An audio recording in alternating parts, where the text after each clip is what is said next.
The notification arrives before she even gets out of bed. She feels the phone buzz on the nightstand, reaches for it without opening her eyes, and reads it in the half-dark of her bedroom ceiling. Direct deposit.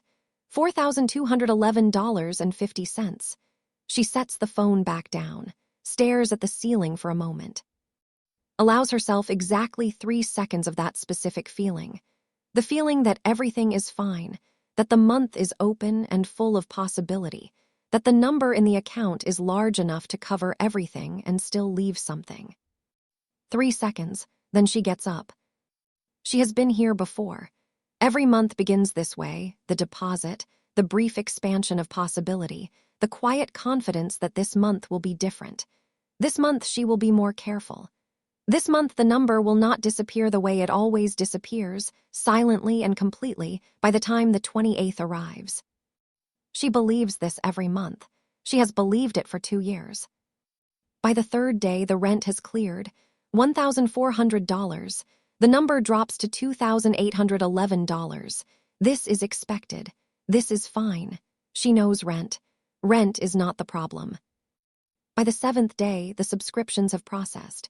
She does not know exactly how many there are. She stopped counting after she noticed that counting them made her anxious, and not counting them felt like a reasonable solution to that anxiety. 8 subscriptions. $127 combined. The number is now $2,684. Still fine. Still manageable. By the 10th day, she is at the grocery store on a Tuesday evening. The basket has the usual things, nothing extravagant, nothing she would point to as a problem. She puts the items on the belt.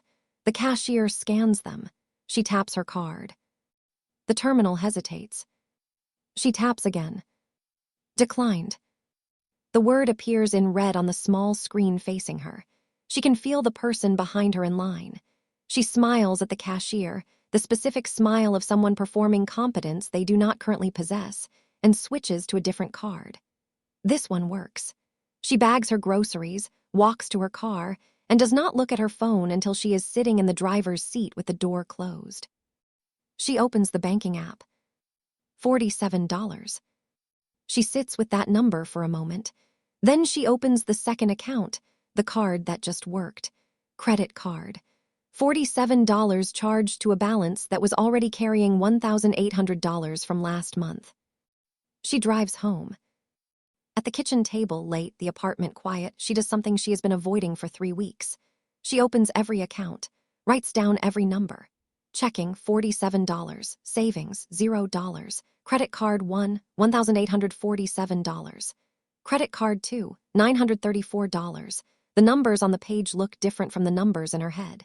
In her head, they were manageable, individual, separate, each one having a reasonable explanation. On the page, they are connected. They add up. She stares at what she has written for a long time. The question she has never been able to answer clearly begins to form. Where does it go? She made $4,211.50. Rent is $1,400. That leaves $2,811. She cannot account for $2,811, not specifically. It went somewhere: food, transport, the subscriptions, the Tuesday grocery trip, a dinner with a friend, a parking ticket, a thing she bought online that felt urgent at the time and she cannot now remember purchasing. Individually, none of it was a disaster. Together, it was $2,811. This is the problem with money that leaves quietly. It does not announce itself. It does not feel like spending because each individual instance is either necessary or small enough to feel inconsequential. The coffee is not the problem. The parking is not the problem. The dinner is not the problem. But the month at the end of 30 days is $47, and that is a problem, and it belongs to the same person who made $4,200 30 days ago. She stays at the table for a while longer. Then she does one thing, not a budget, not a plan with 17 categories, one thing. She opens her banking app and sets up an automatic transfer, $300 scheduled for the 2nd of every month, the day after the deposit clears. To a savings account she labels simply, "Do not touch." She does not know if $300 is the right amount. She does not know if this will work.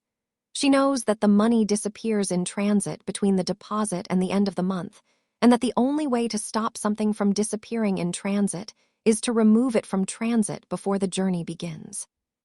She sets the transfer, closes the app, goes to bed. The next month begins. The deposit arrives, $4,211.50.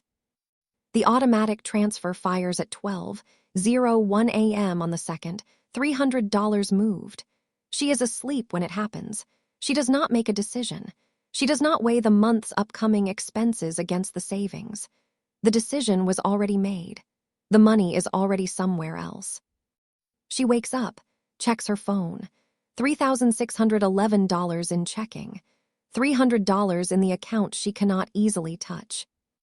The month proceeds, the rent clears, the subscriptions run.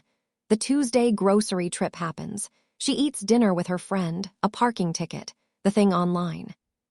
On the 28th, she opens her banking app. $340. Not $47, not $11, not a declined card at the grocery store. $340 and $300 in the savings account she did not touch. She sits with that number for a moment too. It is not wealth. It is not security. It is not a solved problem. But it is a month that ended with something instead of nothing, and that is different from every month before it, and the only thing that changed was one automatic transfer set up at a kitchen table at midnight when the number on the page finally became too real to look away from.